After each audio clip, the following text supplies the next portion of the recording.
ಶ್ರೀ ಪರಮಾತ್ಮನೇ ನಮಃ. ಶ್ರೀಮದ್ಭಗವದ್ಗೀತಾ ಅಥ ಪಂಚಮೋऽಧ್ಯಾಯಃ. ಕರ್ಮಸನ್ನ್ಯಾಸಯೋಗಃ.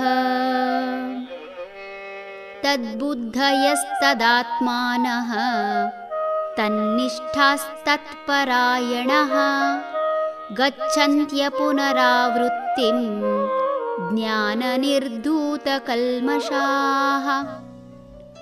ಪರಮಾತ್ಮನನ್ನು ಪಡೆಯುವುದೊಂದೇ ಯಾರಿಗೆ ಶ್ರೇಷ್ಠ ಗುರಿಯಾಗಿದೆಯೋ, ಯಾರ ಬುದ್ಧಿಯು ಪರಮಾತ್ಮನಲ್ಲೇ ಲೀನವಾಗಿ ಮನಸ್ಸು ಕೂಡ ಅವನನ್ನೇ ಚಿಂತಿಸುತ್ತಿರುತ್ತದೆಯೋ ಅಂಥವರು ಜ್ಞಾನದ ಮೂಲಕ ತಮ್ಮ ಅಜ್ಞಾನವನ್ನು ಕಳೆದುಕೊಂಡವರಾದುದರಿಂದ ಪುನಃ ಹುಟ್ಟುವುದಿಲ್ಲ.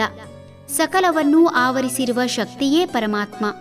ಆಗಸದಲ್ಲಿ ಅನಿಲವಾಗಿ ಒಂದಾಗಿ ಚಲಿಸುತ್ತಿರುವ ಮೋಡ ಭೂಮಿಗೆ ಬರುವಾಗ ಹನಿಯಾಗಿ ಬಂದು ನದಿಯಾಗಿ ಸರೋವರವನ್ನೇ ಸೃಷ್ಟಿಸುವುದಲ್ಲದೆ, ನದಿಯ ನೀರು ಸಮುದ್ರ ಸೇರಿ ಮತ್ತೆ ಒಂದಾಗಿ ಕಾಣುತ್ತದೆ.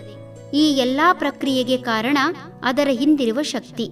ಸೂರ್ಯನ ಶಾಖದಿಂದ ಕಾಯ್ದ ನೀರು ಅನಿಲವಾಗಿ ಆಗಸ ಸೇರುವುದು ಎಲ್ಲರೂ ತಿಳಿದ ಸತ್ಯ.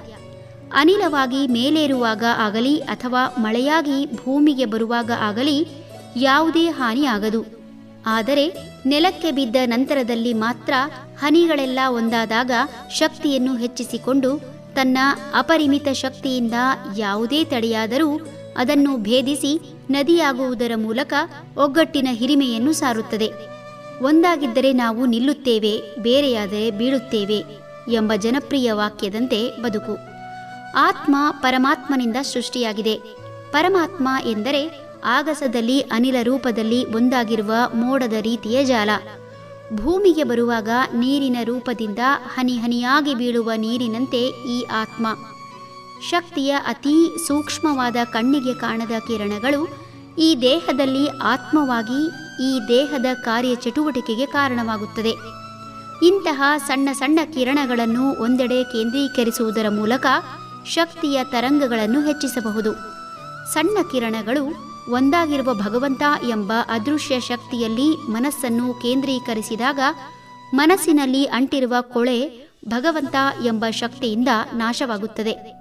ಯಾವಾಗ ಚಿತ್ತದಲ್ಲಿ ದಾಖಲಾದ ಪ್ರತ್ಯೇಕತೆಯ ವಿಕಾರಗಳು ನಾಶವಾಗುವುದೋ ಆಗ ಆತ್ಮನಿಗೂ ಮತ್ತು ಪರಮಾತ್ಮನಿಗೂ ಯಾವುದೇ ವ್ಯತ್ಯಾಸವಿಲ್ಲದೆ ಸಮುದ್ರ ತನ್ನಲ್ಲಿಗೆ ಹರಿದು ಬಂದ ಮಲಿನ ನೀರನ್ನು ಕಡೆದು ಶುದ್ಧೀಕರಿಸಿ ತನ್ನಲ್ಲಿ ಒಂದಾಗಿಸಿಕೊಳ್ಳುವಂತೆ ಆತ್ಮ ಪರಮಾತ್ಮನಲ್ಲಿ ಒಂದಾಗುತ್ತದೆ.